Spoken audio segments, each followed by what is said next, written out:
சுவாமி விவேகானந்தரின் வீர மொழிகள். லௌகிக விஷயங்களிலேயே பலர் மகிழ்ச்சியுடன் உள்ளனர்.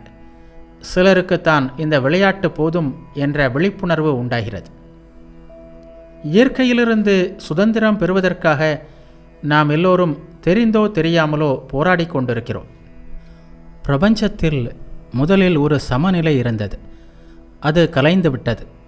எல்லா அணுக்களும் சமநிலையை திரும்பப் பெறவே போராடி கொண்டிருக்கின்றன. நாம் எந்த பிரம்மத்திலிருந்து வெளிப்பட்டோமோ அந்த பிரம்மத்தை அடைவதற்கான முயற்சிதான் வாழ்க்கையின் பெரிய போராட்டம். பிரபஞ்சம் முழுவதுமே பிரம்மத்திலிருந்து வெளிப்பட்டது. அதற்குள் அடங்குவதற்காகத்தான் இயங்கிக் கொண்டிருக்கிறது. மனித பிறவியில் மட்டுமே ஜீவன் சுதந்திரம் பெற முடிவதால் மனிதன் தேவர்களை விட மற்ற படைப்புகளை விட மிக சிறந்தவன். மனிதனுக்கு மட்டுமே ஆன்மா உண்டு. மிருகங்களுக்கு ஆன்மா இல்லை என்று கூறுவது தவறு.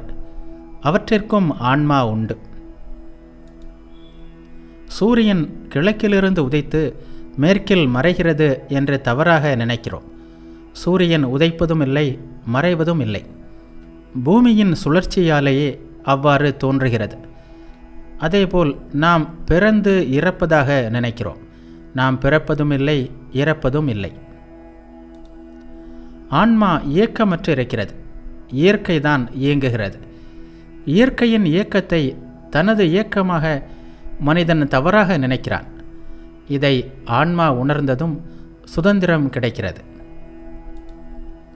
மரணத்திற்கு பிறகு ஒரு மனிதன் போகும் இடத்திற்கு வழிகாட்டுவது அவனது இந்த பிறவி மற்றும் முற்பிறவிகளில் செய்த பாவ புண்ணியங்களின் பலன்களை, சம்ஸ்காரங்களின் கூட்டு பலனை.